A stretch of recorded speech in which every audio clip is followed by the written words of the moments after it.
नमस्कार साथियों, सर्वोदय क्लासेस के YouTube चैनल पर आपका हार्दिक स्वागत है। मैं हूं भरत। दोस्तों, उम्मीद करता हूं कि आप सब सकुशल होंगे, बहुत अच्छे होंगे, आपकी तैयारी बहुत अच्छी चल रही होगी। इससे पहले वाले वीडियो लेक्चर में हमने आरपीएससी की बात की थी। हम दरअसल बात कर रहे हैं राजस्थान की राजनीतिक व्यवस्था की, राजस्थान की पॉलिटी की। पटवार के सिलेबस के लिए ये बहुत इंपॉर्टेंट है। ऐसे कैसे टॉपिक्स सिलेबस में लिखे हुए हैं और हम उन सारे टॉपिक्स पे चर्चा कर रहे हैं जो सिलेबस में लिखे हुए हैं, जिनसे सवाल पूछे जाने की संभावना है। साथियों, ये टॉपिक्स राजस्थान पुलिस के लिए भी इतने ही जरूरी है जितने ये पटवार के लिए जरूरी है। राजस्थान पुलिस के सिलेबस में भी राजस्थान की राजनीतिक व्यवस्था लिखा हुआ है, जिसमें से सवाल डेफिनेटली पूछे जाएंगे और यही वो टॉपिक्स हैं जिनसे पेपर सेटर सवाल उठाते हैं। तो साथियों, आप अगर पटवार की या राजस्थान पुलिस की तैयारी कर रहे हैं या और भी अन्य एग्जाम्स की तैयारी कर रहे हैं, तो आपके लिए ये वीडियोस बहुत ज्यादा महत्वपूर्ण है। आप इन वीडियोस को प्लीज प्लीज प्लीज पूरा देखा करिए। जब तक आप वीडियोस को पूरा नहीं देखेंगे तो कंसेप्ट क्लियर नहीं होंगे। साथ के साथ आप इनके नोट्स भी बनाइए, क्योंकि एक बार वीडियो को देखने के बाद में फिर आप नोट्स से उसको रेफरेंस कर सकते हैं। बाद में नोट्स देखने के बाद में आपको सारी चीजें वापस रिकॉल हो जाएंगी। तो राजस्थान पॉलिटी के ऊपर हम बात कर रहे हैं। हमने आरपीएससी की बात की है, उससे पहले हमने राज्यपाल की बात की थी, हमने विधानसभा की बात की है, हमने मुख्यमंत्री की बात की है।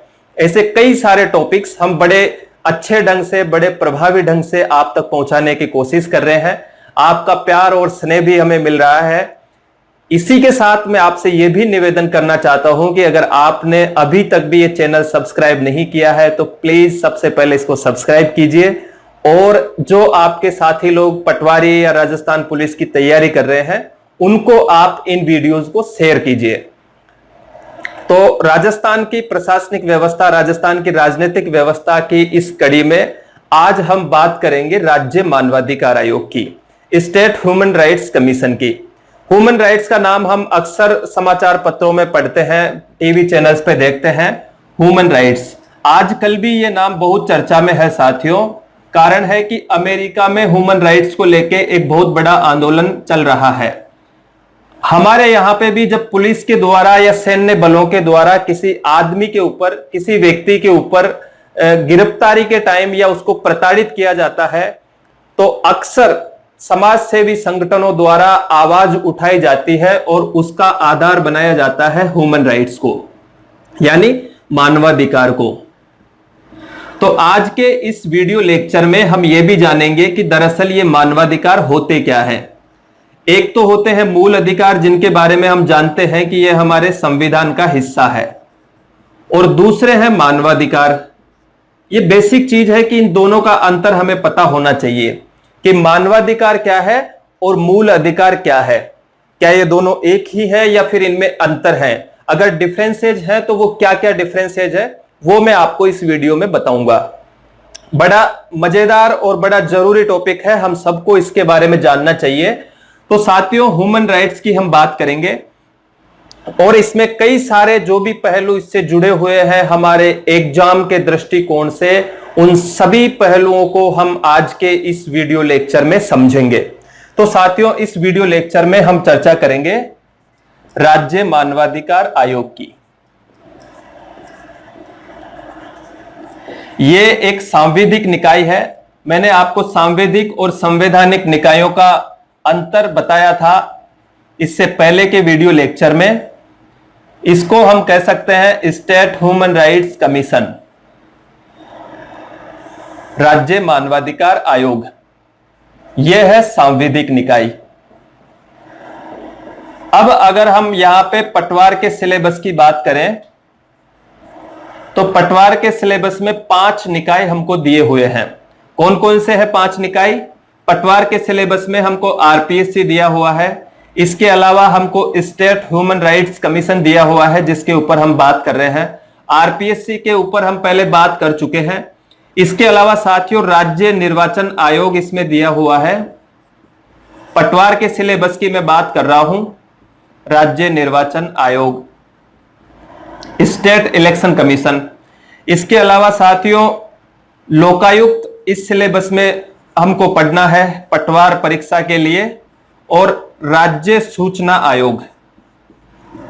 ये 5 बॉडीज पटवार के सिलेबस में दी हुई हैं जिनके बारे में हमको पढ़ना है।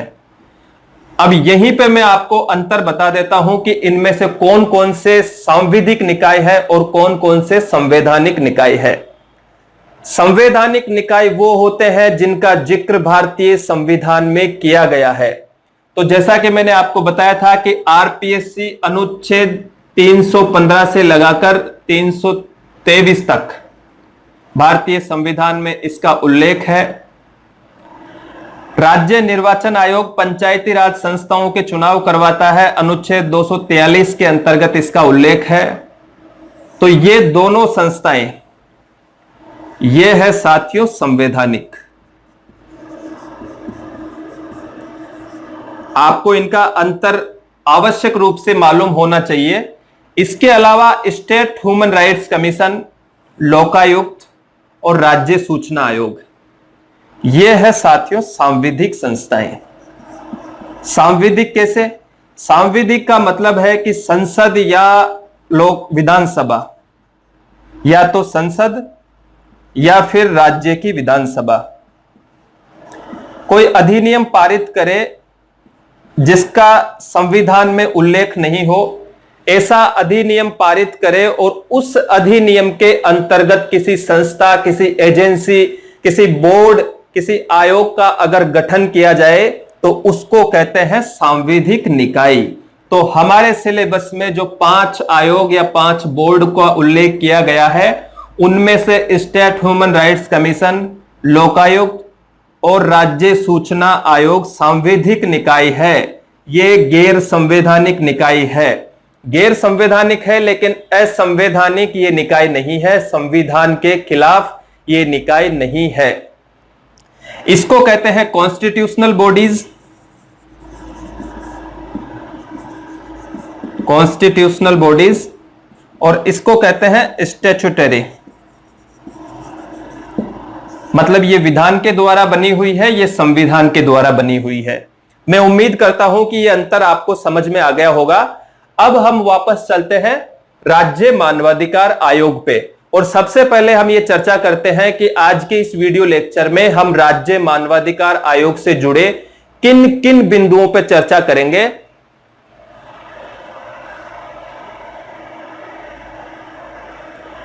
तो साथियों, आज के इस वीडियो लेक्चर में हम राज्य मानवाधिकार आयोग से संबंधित कुछ बिंदुओं की चर्चा करेंगे। हम चर्चा करेंगे, सबसे पहले तो इस सवाल का जवाब जानेंगे कि आखिर मानवाधिकार होते क्या है। हम इनकी चर्चा तो खूब सुनते हैं, लेकिन वास्तव में ये होते क्या है, इसको जानना सबसे पहले जरूरी है कि मानवाधिकार क्या होते हैं। सबसे पहले हम इसकी चर्चा करेंगे। दूसरे नंबर पे हम आयोग की पृष्ठभूमि की चर्चा करेंगे कि आयोग कैसे बना, क्या क्या कारण थे जिनके कारण आयोग को बनाना जरूरी हुआ, वैश्विक प्रयास इसको बनाने के लिए क्या किए गए, ग्लोबल एफर्ट्स कौन कौन से थे, नेशनल एफर्ट्स कौन कौन से थे और किस तरह इसका निर्माण हुआ। इसके अलावा साथियों, हम इसके गठन की चर्चा करेंगे कि आयोग का गठन कैसे किया जाता है। इसके अलावा हम नियुक्ति की चर्चा करेंगे कि इसके अध्यक्ष और सदस्यों की नियुक्ति कैसे की जाती है। इसमें हम 2 पॉइंट्स पे चर्चा करेंगे। पहला, इनकी योग्यता के बारे में हम जानेंगे कि जो भी अध्यक्ष या सदस्य बनते हैं उनकी योग्यता क्या होती है, और हम जानेंगे प्रक्रिया के बारे में कि इनको नियुक्त करने की प्रक्रिया आखिर क्या होती है। इसके अलावा साथियों, हम कार्यकाल के बारे में जानेंगे कि इनका कार्यकाल क्या होता है। इनके त्याग पत्र और हटाने की प्रक्रिया के बारे में हम लोग जानेंगे कि किसको ये त्याग पत्र देते हैं, कौन इन्हें हटा सकता है। हम इसके अलावा साथियों राज्य मानवाधिकार आयोग के कुछ मूलभूत कार्यों की भी चर्चा करेंगे, और साथ ही हम चर्चा करेंगे इसकी कुछ सीमाओं की भी कि क्या क्या हदें हैं कि राज्य मानवाधिकार आयोग इतना प्रभावी नहीं हो पाता है। तो बेसिकली ये 7-8 पॉइंट्स है इनके ऊपर हम चर्चा करेंगे। और जब इन पॉइंट्स के ऊपर हम चर्चा करेंगे तो हमारे आज के ये जो टॉपिक है राज्य मानवाधिकार आयोग, इससे जुड़े हुए सारे कंसेप्ट हमारे क्लियर हो जाएंगे। जो भी प्रश्न बनने की संभावना है इस टॉपिक से संबंधित, उन सब के बारे में हम चर्चा करेंगे, विस्तार से चर्चा करेंगे, आराम से चर्चा करेंगे।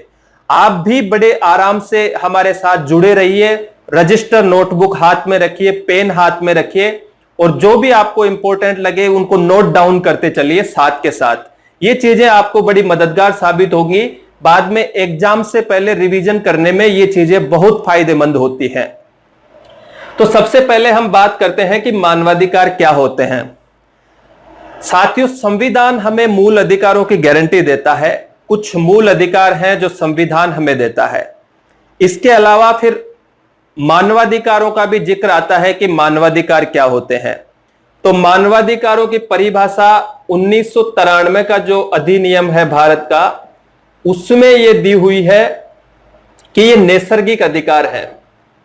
नैसर्गिक का मतलब है साथियों जन्म से प्राप्त। ये किसी भी आदमी को जन्म से प्राप्त होते हैं। जन्मजात अधिकार होते हैं मानवाधिकार। अब कौन कौन से अधिकार होते हैं वो भी मैं आपको बता देता हूं। इसमें साथियों प्राण से संबंधित अधिकार होते हैं। आदमी के प्राणों से संबंधित कोई भी अधिकार हो वो मूल अधिकार होते हैं। स्वतंत्रता से संबंधित कुछ अधिकार होते हैं जो आदमी की फ्रीडम को डिसाइड करे, वो अधिकार साथियों मूल अधिकार होते हैं। समानता हमारे संविधान का मूलभूत आधार है। तो जो लोगों के अंदर समानता की गारंटी देते हैं, समानता को सुनिश्चित करते हैं, इक्वलिटी को सुनिश्चित करते हैं, वो होते हैं मानवाधिकार।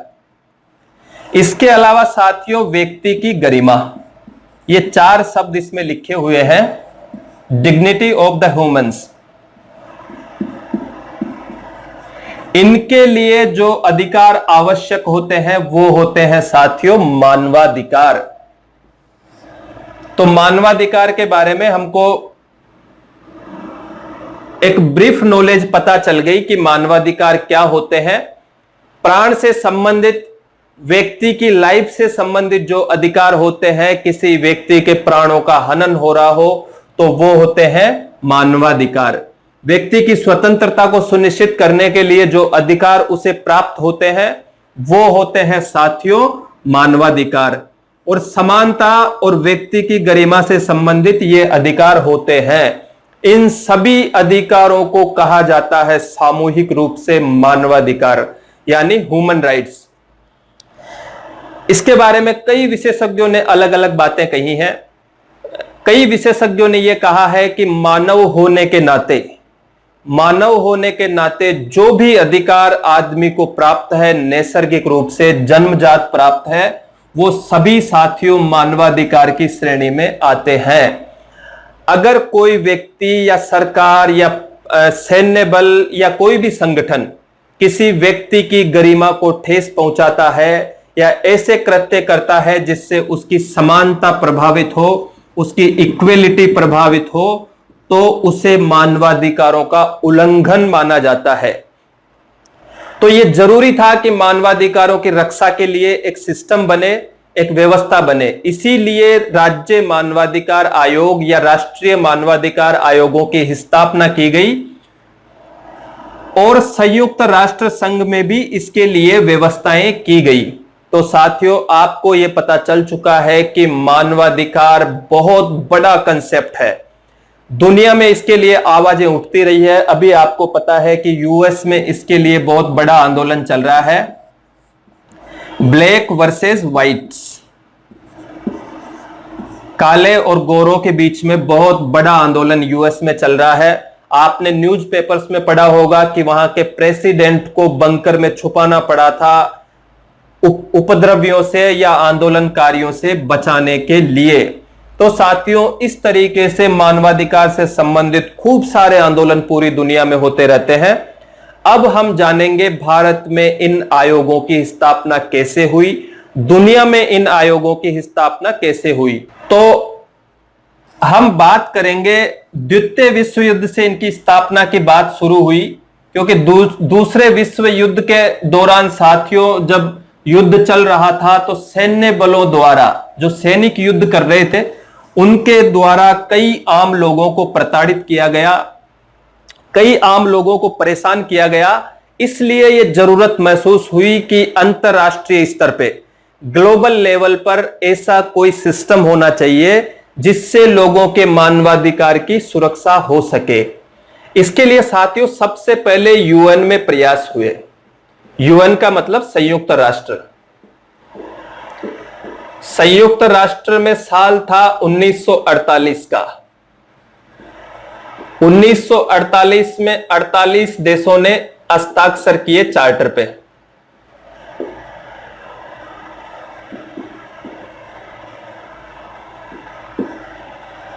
चार्टर कहीं से संबंधित था? चार्टर था मानवाधिकार से संबंधित, और इस पर हस्ताक्षर हुए साथियों 10 दिसंबर 1948 को। 10 दिसंबर 1948 ये तारीख है जिस दिन इस पर हस्ताक्षर हुए चार्टर पे। ये 48 देशों का जो समूह है, इसमें भारत भी शामिल था। भारत भी इस चार्टर का एक सिग्नेटरी था। तो इन 48 देशों ने इस पे हस्ताक्षर किए। स्टार्टिंग की बात मैं कर रहा हूं, उसके बाद में कई देशों ने बाद में इस पे साइन किए। तो स्टार्टिंग की अगर बात करें तो 48 देशों ने सबसे पहले साइन किए, और ये 10 दिसंबर 1948 को प्रभाव में आ गया था। इसी दिन साथियों हम मनाते हैं विश्व मानवाधिकार दिवस या अंतर्राष्ट्रीय मानवाधिकार दिवस। ये इंपॉर्टेंट है, आपको पता होना चाहिए आवश्यक रूप से। विश्व मानवाधिकार दिवस कब मनाया जाता है? 10 दिसंबर 1948 को ये साइन हुआ था। तो हर साल 10 दिसंबर को विश्व मानवाधिकार दिवस या अंतर्राष्ट्रीय मानवाधिकार दिवस या इंटरनेशनल ह्यूमन राइट्स डे मनाया जाता है 10 दिसंबर को हर साल। क्यों मनाया जाता है वो मैंने आपको समझा दिया। 1948 में ही क्यों इस चार्टर पे साइन हुए, उसकी पृष्ठभूमि मैंने आपको बता दी कि दूसरे विश्व युद्ध के कारण स्थितियां ऐसी बनी थी कि अंतरराष्ट्रीय स्तर पर एक ऐसा चार्टर लाना आवश्यक हो गया था, एक ऐसी व्यवस्था को खड़ा करना आवश्यक हो गया था जो मानवाधिकारों की सुरक्षा के लिए कारगर रूप से प्रयास कर सके। अब यह तो हुई अंतरराष्ट्रीय लेवल की बात। इसके बाद में साथियों भारत की अगर बात करें तो भारत को इस दिशा में कानून बनाने के लिए लगे 45 साल।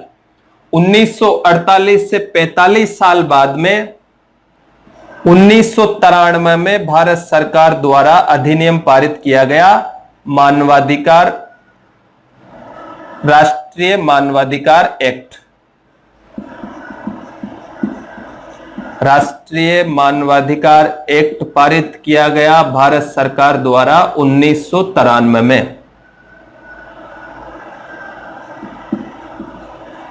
इस पे साइन हुए साथियों 8 जनवरी 1994 को, लेकिन यह पूर्व प्रभावी हुआ 28 सितंबर 1993 से लागू को हस्ताक्षर, राष्ट्रपति के हस्ताक्षर। ये वैसे इतनी जरूरी चीजें नहीं है, लेकिन फिर भी मैं आपको बता देता हूं, आपके एग्जाम के लिए ये चीजें इतनी ज्यादा जरूरी नहीं है। ये पूर्व प्रभाव से लागू हो गया था। तो 1993 में राष्ट्रीय मानवाधिकार अधिनियम लागू किया गया, भारतीय संसद के द्वारा पारित किया गया इसको, और दो व्यवस्थाएं इसके लिए बनाई गई। पहली थी केंद्र में एक व्यवस्था यह की गई कि राष्ट्रीय मानवाधिकार आयोग होगा, नेशनल ह्यूमन राइट्स कमीशन, राष्ट्रीय आयोग। और इसी में साथियों यह व्यवस्था भी की गई कि राज्यों में भी एक एक मानवाधिकार आयोग होगा, जिसको हम कहते हैं स्टेट ह्यूमन राइट्स कमीशन। तो ये ऐसे डेवलपमेंट हुआ इसके बाद में 1993 के बाद में राजस्थान की अगर हम बात करें तो राजस्थान में साथियों इसकी स्थापना हुई 1999 में। राजस्थान में इसकी स्थापना हुई 1999 में। पहली बार इस एक्ट के अंतर्गत, कौन से अधिनियम के अंतर्गत हुई? 1993 के राष्ट्रीय मानवाधिकार अधिनियम के अंतर्गत स्थापना हुई राज्य मानवाधिकार अधिनियम की। कब हुई? 1999 में। तो ये चीजें आपको जरूर पता होनी चाहिए। तो ये था साथियों आयोग की पृष्ठभूमि कि आयोग कैसे बना, कब बना और क्यों बना। ये सारी चीजें हमने जानी है। अब हम बात करते हैं आयोग के गठन की कि आयोग का गठन कैसे होता है। गठन से यहां पे हमारा मतलब यह है कि आयोग में कितने अध्यक्ष होते हैं, कितने सदस्य रह सकते हैं, इसके लिए क्या प्रावधान किए गए हैं। स्टार्टिंग में क्या प्रावधान थे, बाद में अगर कुछ चेंज किए गए तो वो क्या चेंज थे, इन सभी पे अब हम चर्चा करेंगे। तो गठन के बारे में हम लोग चर्चा करते हैं। साथियों शुरुआत की अगर बात करें 1993 की, तो 1993 में दो व्यवस्थाएं थी। केंद्र में तो यह था कि एक अध्यक्ष और इसके साथ होंगे 4 सदस्य। ये व्यवस्थाएं इस अधिनियम के तहत की गई और राज्य में भी यही व्यवस्थाएं लागू थी कि एक होगा अध्यक्ष आयोग में और इसके साथ में होंगे 4 सदस्य। लेकिन इसमें 2006 में संशोधन किया गया। 2006 में संशोधन किया गया और राज्य में यह व्यवस्था कर दी गई 2006 में कि एक तो होगा अध्यक्ष आयोग में और इसके अलावा 2 होंगे सदस्य। तो अभी वर्तमान में जो बात हम करेंगे वो करेंगे साथियों, राज्य में एक तो होता है अध्यक्ष और 2 होते हैं सदस्य। वर्तमान की अगर बात करें, आपको यह सवाल अगर पूछा जाए कि राज्य मानवाधिकार आयोग में कितने सदस्य होते हैं, ऑप्शन आपके हो सकते हैं 4 सदस्य, 3 सदस्य, 2 सदस्य या कोई सदस्य नहीं होता, केवल एक सदस्यीय बोर्ड होता है। तो साथियों सही जवाब होगा 2 सदस्य। यह व्यवस्था 2006 से लागू की गई थी। इसके बाद में हम बात करते हैं कि इन सदस्यों की और अध्यक्ष की नियुक्ति कैसे की जाती है। एक अध्यक्ष और 2 सदस्य राज्य मानवाधिकार आयोग में होते हैं। तो अब हम इनकी नियुक्ति की बात करते हैं, कौन करता है, कैसे करते हैं और क्या क्या योग्यताएं उसके लिए होनी चाहिए। तो साथियों अब हम बात करते हैं नियुक्ति के बारे में और सबसे पहले हम बात करते हैं कि किसके द्वारा की जाती है। तो इनकी नियुक्ति की जाती है राज्यपाल के द्वारा। राज्यपाल के द्वारा कैसे की जाती है उसके संबंध में हम बाद में बात करेंगे। पहले हम इनकी योग्यता की बात कर लेते हैं। तो अध्यक्ष के लिए तो साथियों ये योग्यता है, जो भी इस आयोग का अध्यक्ष बनता है वो उच्च न्यायालय का सेवानिवृत्त मुख्य न्यायाधीश होना चाहिए, हाई कोर्ट का रिटायर्ड चीफ जस्टिस होना चाहिए। रिटायर्ड मुख्य न्यायाधीश, केवल मुख्य न्यायाधीश ही इसका अध्यक्ष बनेगा। जो मुख्य न्यायाधीश पहले रह चुका हो वो व्यक्ति बनेगा राज्य मानवाधिकार का आयोग का अध्यक्ष, उच्च न्यायालय का रिटायर्ड मुख्य न्यायाधीश। सदस्यों की अगर बात करें तो चूंकि इसमें 2 सदस्य होते हैं, तो एक सदस्य तो या तो हाई कोर्ट का रिटायर्ड जज हो, मैं इसको शॉर्ट में लिख रहा हूं आपके समझ में आ जाएगा, हाई कोर्ट का रिटायर्ड जज, या फिर जिला न्यायालय का जज, जिला कोर्ट का जज जिसे 7 वर्ष का अनुभव हो। यह सदस्य के लिए योग्यता है। दूसरा सदस्य साथियों राज्यपाल किसे भी नियुक्त कर सकता है जिसे मानवाधिकार के क्षेत्र में काम करने का अनुभव हो, मानवाधिकार का अनुभव हो। तो इस तरीके से ये योग्यताएं हैं जिनके आधार पे नियुक्त किया जाता है राज्य मानवाधिकार आयोग में अध्यक्ष और सदस्यों को। अब प्रक्रिया कैसे करते हैं, तो हमको ये तो पता चल गया कि राज्यपाल के द्वारा इनकी नियुक्ति की जाती है, राज्यपाल के यहां से आदेश जारी होता है। तो इसके लिए साथियों 4 सदस्यीय एक समिति है, 4 सदस्यीय समिति की सिफारिश पर इनका नियुक्ति किया जाता है। इस समिति में कौन कौन होते हैं? इस समिति की अध्यक्षता तो करते हैं साथियों सीएम, अध्यक्ष होते हैं इसके सीएम, मुख्यमंत्री इसके अध्यक्ष होते हैं, और इसके जो सदस्य होते हैं वो होते हैं विधानसभा अध्यक्ष, विधानसभा अध्यक्ष इसके सदस्य होते हैं, राज्य के गृह मंत्री इसके सदस्य होते हैं, और इसके अलावा विपक्ष के नेता भी इसके सदस्य होते हैं, विपक्ष के नेता। तो कौन कौन इसके सदस्य होते हैं? अध्यक्ष इसके सीएम होते हैं, सीएम के अध्यक्षता में यह समिति गठित की जाती है। विधानसभा अध्यक्ष, गृह मंत्री और विपक्ष के नेता इसमें सदस्य के रूप में कार्य करते हैं।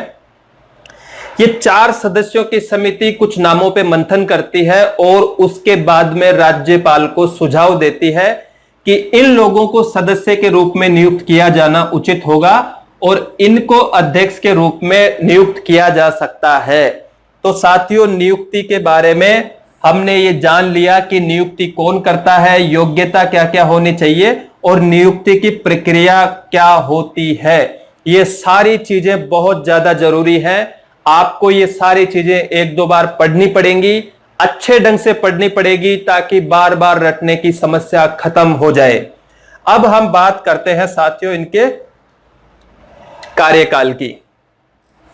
इनका कार्यकाल कितना होता है, ये त्यागपत्र किसे देते हैं और इनको हटाया कैसे जाता है, इन सारी चीजों की अब हम बात करेंगे। आप साथियों इनके साथ के साथ नोट्स बनाओगे तो ही आपके लिए ये चीजें ज्यादा उपयोगी साबित होगी। नहीं तो YouTube पे आप लेक्चर लेते रहिए, एक लेक्चर आपने आज देखा, 2 दिन बाद में वो साफ हो जाएगा, उसके बाद में आप फिर दूसरा लेक्चर देखिए, वो भी 1-2 दिन में साफ हो जाएगा। इसलिए जो भी आप वीडियो लेक्चर YouTube पे ऑनलाइन ले, उसके नोट्स बनाना मस्ट है, जरूरी है। इसके बिना आपका ऑनलाइन क्लास लेने का कोई औचित्य नहीं रहेगा। कार्यकाल की अगर बात करें तो इनका कार्यकाल होता है 5 वर्ष का या फिर 70 वर्ष की इनकी आयु हो। जो भी पहले होगा वो इनका कार्यकाल होगा। अगर 70 वर्ष की आयु पहले हो जाएगी तो ये रिटायर हो जाएंगे, और अगर 70 वर्ष की आयु पहले नहीं हुई तो फिर ये 5 वर्ष का अपना कार्यकाल पूरा करेंगे। ये साथियों 3 आयोगों में केवल 70 वर्ष की अधिकतम आयु है। National human rights commission, state human rights commission, और एक केंद्र में जो लोकपाल होता है उसकी भी अधिकतम आयु 70 वर्ष ही होती है। इसके संबंध में आप हमारा प्रीवियस वीडियो लेक्चर देख सकते हैं जो विभिन्न आयोगों में कार्यकाल के ऊपर बनाया हुआ है। ट्रिकी वीडियो है, हेक वीडियो है, आप उसको जाके देख सकते हैं। तो इनका कार्यकाल होता है 5 वर्ष या 70 वर्ष की आयु, जो भी पहले हो वो कार्यकाल होता है राज्य मानवाधिकार आयोग के अध्यक्ष और सदस्यों का। त्यागपत्र की अगर हम बात करें तो कार्यकाल पूरा होने से पहले ये त्यागपत्र दे सकते हैं राज्यपाल को। नियुक्त कौन करता है? राज्यपाल। त्यागपत्र किसे देंगे? राज्यपाल को। अब हम बात करते हैं हटाने की प्रक्रिया पर कि इनको बीच में कैसे हटाया जा सकता है। यहां पे राज्यपाल को त्यागपत्र देने की जो बात आई है, इसमें साथियों अभी जो निवर्तमान हमारे राज्य मानवाधिकार आयोग के अध्यक्ष थे प्रकाश चंद टाटिया, इन्होंने साथियों त्यागपत्र दिया था नवंबर 2019 में त्यागपत्र दिया। राज्यपाल को इन्होंने अपना रेजिग्नेशन इस्तीफा दे दिया था। कारण यह रहता है कि एक सरकार किसी व्यक्ति को नियुक्त करती है तो बाद में जब गवर्नमेंट चेंज हो जाती है, दूसरे दल की सरकार बन जाती है, तो फिर कोऑर्डिनेशन में काफी समस्या आती है। इनका गवर्नमेंट के साथ कोऑर्डिनेट ढंग से नहीं कर पाते ये, तो फिर ये इस्तीफा दे देते हैं। ऐसा ही कुछ हुआ था हमारे निवर्तमान जो इसके अध्यक्ष थे बोर्ड के, आयोग के, उन्होंने साथियों इस्तीफा दे दिया था नवंबर 2019 में। अब हटाने की प्रक्रिया जो है उस पे अगर हम बात करें तो राष्ट्रपति द्वारा इनको हटाया जा सकता है। हटाया जा सकता है किसके द्वारा? राष्ट्रपति द्वारा। कैसे हटा सकते हैं? राष्ट्रपति अब खुद की मनमर्जी से तो इनको हटा सकते नहीं, इसके लिए भी कुछ आधारों का होना जरूरी है। और वो आधार कौन कौन से हैं? पहला आधार है साबित कदाचार। अगर किसी अध्यक्ष या सदस्य के ऊपर कदाचार के आरोप लग जाते हैं जिनकी जांच करता है सुप्रीम कोर्ट, सुप्रीम कोर्ट से जांच करवाते हैं राष्ट्रपति, और अगर ये साबित हो जाते हैं तो उसके आधार पे इनको हटाया जा सकता है। इसके अलावा साथियों दिवालियापन के आधार पे इनको हटा सकते हैं। हमने आरपीएससी में कुछ आधारों की बात की थी, वही कुछ आधार इसमें भी है। इसके अलावा सवैतनिक कार्य, अन्य सवैतनिक कार्यों में अगर ये लगे हुए हों तो इस आधार पे भी इनको हटाया जा सकता है। मानसिक विकृति या मानसिक दुर्बलता के आधार पे इनको हटाया जा सकता है। मानसिक दुर्बलता, ऐसे साथियों कुछ आधार हैं जिनके आधार पे, इन ग्राउंड्स के आधार पे राष्ट्रपति बीच में भी, कार्यकाल पूरा होने से पहले भी राज्य मानवाधिकार आयोग के अध्यक्ष या सदस्यों को हटा सकते हैं। तो ये चीजें बहुत जरूरी हैं, सीधे सवाल इनसे पूछे जा सकते हैं। आपको ये चीजें आवश्यक रूप से पता होनी चाहिए, मस्ट है।